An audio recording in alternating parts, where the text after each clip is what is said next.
High, good morning. Welcome back to my channel vlog and wonder Trisha's mom. I hope तुम्ही सगळे मस्त आणि मजेतच असणार. तर नवीन दिवसाची नवीन सुरुवात. आज होता महाशिवरात्रीचा दिवस आणि मला माहिती आहे की हा व्हिडिओ जो आहेत ना तो महाशिवरात्रीच्या दुसऱ्या दिवशी अपलोड होणार आहे. पण तरीसुद्धा तुम्हा सर्वांना महाशिवरात्रीच्या खूप खूप खूप शुभेच्छा.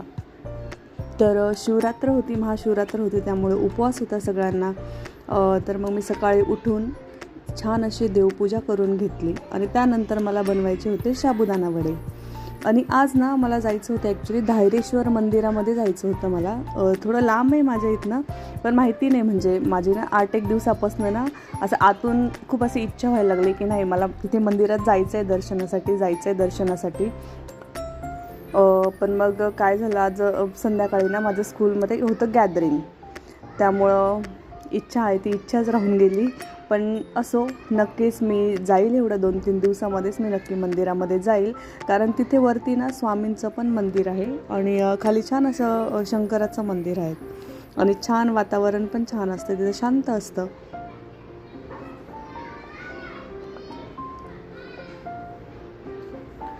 हे शेंगदाणे जे आहेत ना, मी ते म्हणजे डीमार्टमध्येच किराणा भरत असते, पण शेंगदाणे जे आहेत ना ते त्यांना ना ॲक्च्युली आय थिंक 1.5 महिना झाला असेल. शेंगदाणे मी भरपूर आणून ठेवत असते, कारण मला ना भाजीमध्ये ना असा कूट भरपूर लागतो. म्हणजे प्रत्येक भाजीमध्ये ना माझा शेंगदाण्याचा कोटा असतोच बाय डिफॉल्ट. तर ना ते असे डब्यामध्ये राहून गेले होते ना, त्यामुळे ते खराब झाले होते थोडे शेंगदाणे आणि स्मेल मारायला लागले होते. मी ना शेंगदाणे असे थोडे म्हणजे काढून पण ठेवत असते हवेशीर, पण ह्यावेळेस काही मला जमलंच नाही काढायला.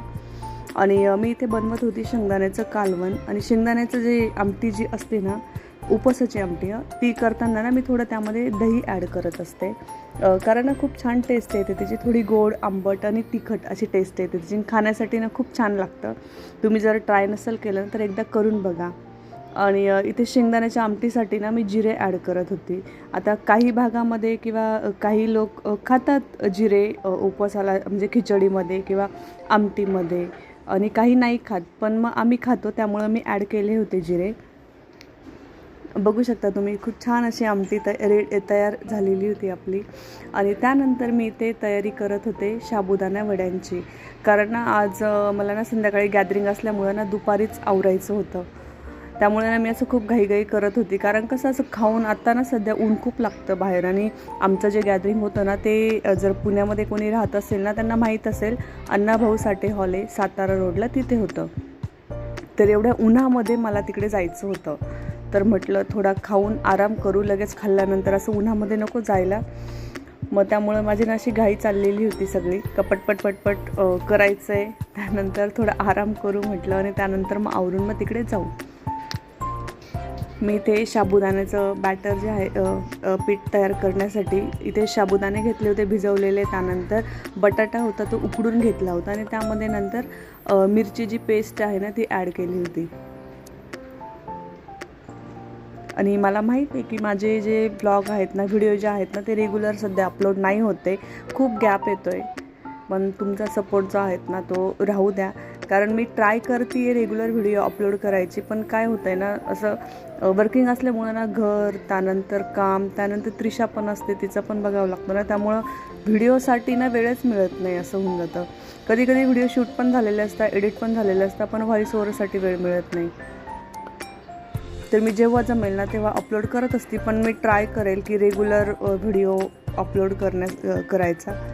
तर मी इथे वडे तयार करून घेत होती. आणि वडे जे आहेत ना ते असे छान म्हणजे असं असे आपण काय म्हणतो, थिन असे बारीक केले ना खूप छान लागतात, क्रिस्पी लागतात असे तळल्यानंतर मस्त.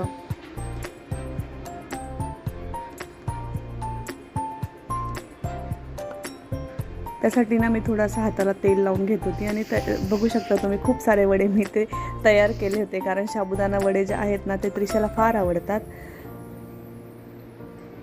आणि वडे करताच ना मला, म्हणजे वडे असे तयार करायला आणि तळायलाच मला 1-1.5 तास तरी निघून गेला असेल. कंटिन्यू 1-1.5 तास मी किचन ओट्याजवळ उभी होती.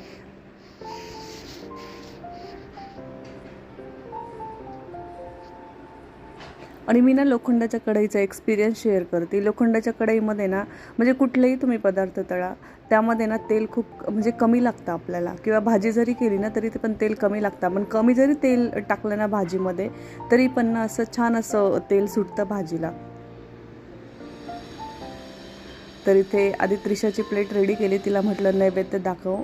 त्यानंतर त्रिशाला म्हटलं तुला खायला घे. त्यानंतर मी पण खाऊन घेतलं, सर्व काम आवरलं, थोडा आराम केला आणि त्यानंतर मी रेडी झाली होती अशी हॉलवरती निघण्यासाठी. तर इथे बघू शकता तुम्ही गॅदरिंग चालू झालं होतं आमचं. त्यानंतर आम्हाला गॅदरिंग संपता जवळजवळ 10:15 वाजले होते रात्रीचे. खूप दमून गेलो होतो आम्ही. तर असा काही होता पूर्ण आजचा शिवरात्रीचा दिवस. आय होप सो तुम्हाला हा व्लॉग नक्कीच आवडला असेल तर do like, share and subscribe to my channel. Bye.